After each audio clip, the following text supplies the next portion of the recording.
BJP के MLC थे और उन्होंने डायरेक्टली बिहार के मुख्यमंत्री नीतीश कुमार पर शराबबंदी को लेकर सवाल खड़े कर दिए, गंभीर आरोप भी लगा दिए और ये लगातार वो बयान देते रहे और उसके बाद बीजेपी ने कार्रवाई करके उन्हें निलंबित कर दिया। हाँ, हम बात कर रहे हैं कुछ चंद कदमों की दूरी पर संजय सिंह का आवास है, जो जेडीयू के एमएलसी हैं, तब पार्टी के प्रधान प्रवक्ता भी रहे हैं। तो उन्होंने कहा कि अगर नीतीश कुमार के खिलाफ कोई उंगली उठेगी तो हम उंगली काट लेंगे। इसमें ये जब देखा गया है कि जब अगर जेडीयू किसी से अलग होने की फिराक में रहती है, सोच रहती है, तो कहीं ना कहीं कुछ ऐसे मुद्दे निकाले जाते हैं, कुछ ऐसे सवाल खड़े किए जाते हैं और फिर उन सवालों को सामने रखते हुए मतलब किसी का कंधा बंदूक रख के और गोली चलाया और साइड। बिल्कुल। नमस्कार, मैं हूँ अविनाश पांडे और आप देख रहे हैं DTV भारत। बिहार की राजनीति इन दिनों गर्म है और गर्मी एनडीए घटक दल के जो दो घटक दल हैं उन्हीं के बीच में बढ़ी हुई है। दरअसल एक तरफ बीजेपी है तो दूसरी तरफ जेडीयू है।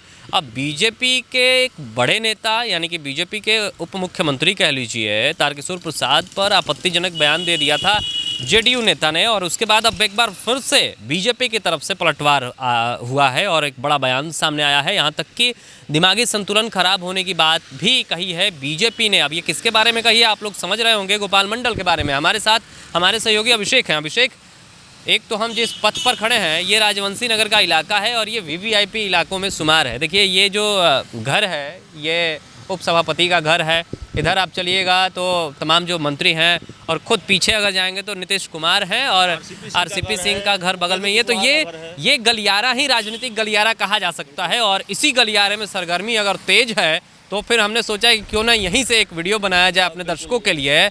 क्या मामला है? गोपाल मंडल ने तो जो बातें कही थी तारकिशोर प्रसाद जी के बारे में, उसके बाद अब एक बार फिर से नीरज बबलू का बयान। बिल्कुल, पहले हम बता देते हैं कि गोपाल मंडल ने क्या कहा था। गोपाल मंडल जेडीयू के विधायक हैं और विधानसभा 2020 के चुनाव के बाद वो लगातार अपने बयानों की वजह से सुर्खियों में रहे हैं। एक से एक बयान उनके कारनामे और उसकी वजह से वो चर्चा में रहे हैं। गोपाल मंडल ने कहा था बिहार के डिप्टी सीएम के बारे में और बिहार के डिप्टी सीएम तारकिशोर प्रसाद के बारे में।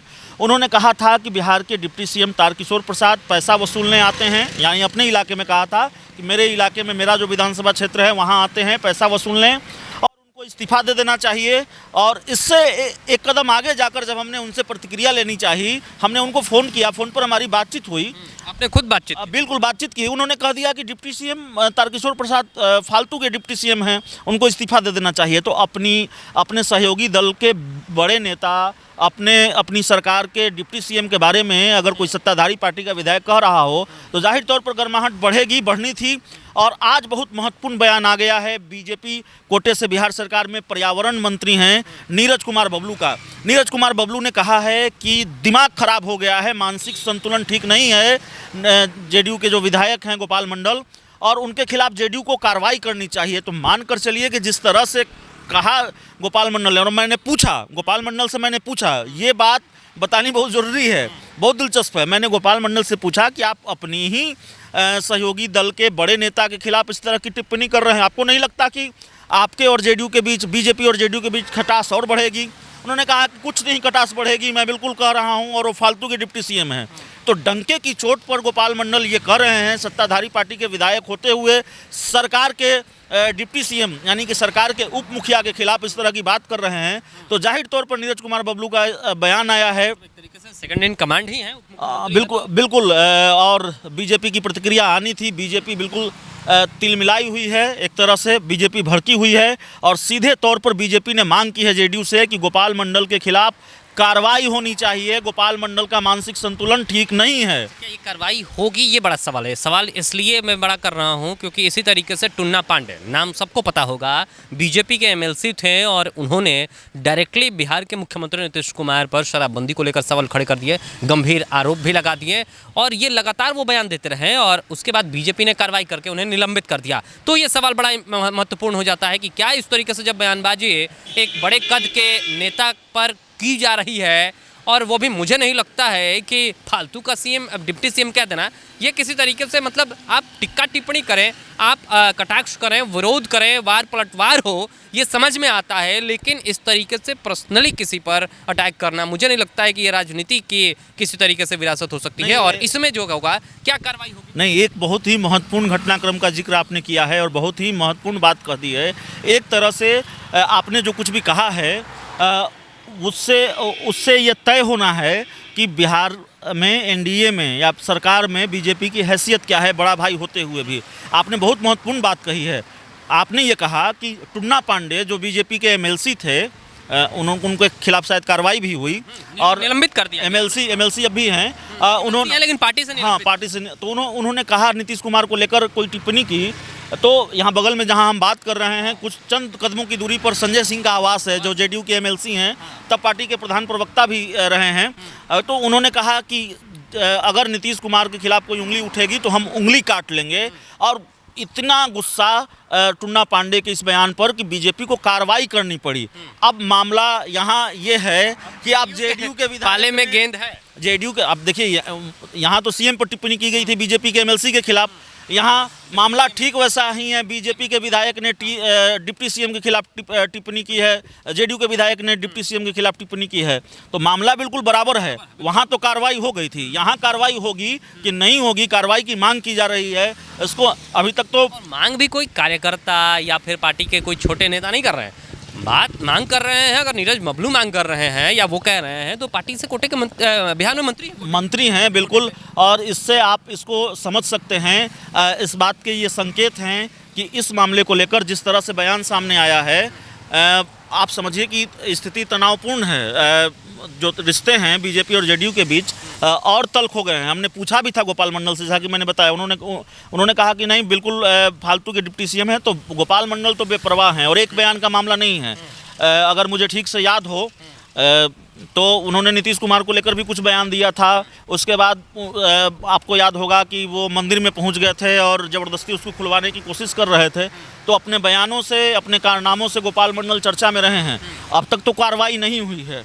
देखना होगा कि अब कार्रवाई होगी नहीं होगी, क्योंकि सहयोगी बीजेपी नाराज हो गई है और बयान बिहार के डिप्टी सीएम को लेकर है। नाराजगी सिर्फ मतलब ऐसे ही कुछ बयानों को लेकर नहीं है। देखिए कहीं ना कहीं मुझे लगता है अंदर खाने से जो खबरें निकलकर सामने आ रही हैं, एक तो बिहार का प्रतिनिधिमंडल सीएम नीतीश कुमार के नेतृत्व में दिल्ली पहुंचा हुआ है, प्रधानमंत्री नरेंद्र मोदी से मुलाकात हो गई है, अपनी बातें रख दी गई है जातिगत जनगणना को लेकर, जिसमें बीजेपी बहुत बैकफुट पे है, फ्रंट फुट पे तमाम विपक्षी पार्टियां और जेडीयू, और इसके अलावा जो एनडीए गठबंधन में हम हो या वीआईपी हो, ये तीनों जेडीयू, हम और वीआईपी तीनों फ्रंट फुट पे हैं, विपक्ष फ्रंट फुट पे है। पहली बार हमने देखा जब एक ही मुद्दे पर सत्ता और विपक्ष साथ खड़ा है, और इसमें एक बीजेपी जो सहयोगी दल है वो अलग खड़ी है। तो क्या इन सब तमाम बातों को लेकर भी नाराजगी कहीं ना कहीं बीजेपी के अंदर खाने में हो? बिल्कुल नाराजगी है, नाराजगी होगी। और जैसा कि आपने कहा, ठीक कहा, एक नहीं कई मुद्दों को लेकर नाराज़गी है और स्थिति तो लगातार आप कह सकते हैं तनावपूर्ण होती ही जा रही है। दोनों दलों के बीच दूरियां लगातार बढ़ती जा रही है। और आपने देखा है हाल के दिनों में कि जेडीयू ने बिल्कुल परवाह नहीं की। बीजेपी ने तो अरुणाचल में सेंधमारी की थी जेडीयू में, जेडीयू ने बदला लेते हुए बिहार में ही बीजेपी में सेंधमारी कर दी, बिहार सिंह को ले आए। और बिहार के राजनीतिक अगर इतिहास को, पिछले अगर 10 सालों के इतिहास को खंगाला जाए या पीछे 10 साल चला जाए, तो ये जो स्थितियाँ बनती बिगड़ती रही हैं, इसमें ये जब देखा गया है कि जब अगर जेडीयू किसी से अलग होने की फिराक में रहती है, सोच रहती है, तो कहीं ना कहीं कुछ ऐसे मुद्दे निकाले जाते हैं, कुछ ऐसे सवाल खड़े किए जाते हैं, और फिर उन सवालों को सामने रखते हुए मतलब किसी का कंधा बंदूक रख के और गोली चलाया और साइड। बिल्कुल आपने ठीक कहा, बहाना तलाशते हैं नीतीश कुमार। और बहाना ये होता है कि जो जिस गठबंधन में हैं हम, उस गठबंधन की जो राय है किसी महत्वपूर्ण मुद्दे को लेकर, उस राय से इतर अपनी राय रखी जाए। जैसे अगर हम याद कराना चाहें तो ऐसी कई घटनाएं नीतीश कुमार संकेत दे देते हैं, वो छुपाते नहीं हैं। जैसे ऐसा लगता है, अब होगा क्या वो हम नहीं जानते, लेकिन अब भी ऐसा लगता है जैसे नीतीश कुमार को छुपा नहीं रहे हैं, साफ मैसेज दे रहे हैं। आपको याद होगा नीतीश कुमार महागठबंधन में थे और पुस्तक मेले में रंग भर रहे थे कमल में, तो उसके मायने निकाले गए कि नीतीश कुमार का बीजेपी प्रेम जाग उठा है। और देखिए जाग उठा था, वो एनडीए में फिर चले एनडीए में। और यही नहीं, सिर्फ वही संकेत नहीं था, महागठबंधन की तरफ से राष्ट्रपति की उम्मीदवार थी मीरा कुमार। कायदे से होना ये चाहिए था कि नीतीश कुमार मीरा कुमार का समर्थन करते, लेकिन महागठबंधन में रहते हुए उन्होंने महागठबंधन के उम्मीदवार का समर्थन नहीं किया और उन्होंने एनडीए उम्मीदवार रामनाथ कोविंद का समर्थन किया और रामनाथ कोविंद जीते। महागठबंधन में रहते हुए, जिसको लेकर पूरा विपक्ष एकजुट था नोटबंदी को लेकर, जिसको लेकर आज भी आरजेडी, कांग्रेस और तमाम विपक्षी दलों की राय ये होती है कि नोटबंदी एक घोटाला है, घपला है, गलत फैसला है। मतलब विपक्ष जो है वो नोटबंदी के पक्ष में कभी लेकिन विपक्ष में रहते हुए या गैर बीजेपी गठबंधन में रहते हुए नीतीश कुमार ने बीजेपी के इस फैसले का, केंद्र सरकार के इस फैसले का समर्थन किया और बाद में यही हुआ कि वो एक तरह से बीजेपी में चले आए। तो नीतीश कुमार छुपाते नहीं है, वो डंके करते हैं समझना है। और आज की जो तस्वीरें हैं तेजस्वी यादव और नीतीश कुमार की मुस्कुराते हुए, और तमाम जो घटक दल हैं, खुद मुकेश सहनी जो कल तक तेजस्वी यादव पर लगातार इतने हमले कर रहे थे वो भी मुस्कुरा रहे थे। और ये तस्वीरें जब निकलकर सामने आ रही थी तो आप समझ सकते हैं कि कहीं ना कहीं कुछ तो खिचड़ी शायद पक रही ज़रूर होगी। लेकिन वीडियो लंबा हो रहा है इसलिए इस खबर में फिलहाल इतना ही। लेकिन ऐसे ही तमाम बड़ी खबरों से अपडेट रहने के लिए आप देखते रहिए DTV भारत। आपका प्यार और समर्थन लगातार DTV भारत को मिल रहा है। आप लगातार हमारे पेज पर पहुंच रहे हैं, हमारे वीडियोस को देख रहे हैं, शेयर कर रहे हैं, लाइक कर रहे हैं। इसे ऐसे ही आगे बनाए रखिए। आपका तहे दिल से शुक्रिया। फिलहाल मुझे और मेरे सहयोगी अभिषेक को दीजिए इजाज़त। नमस्कार।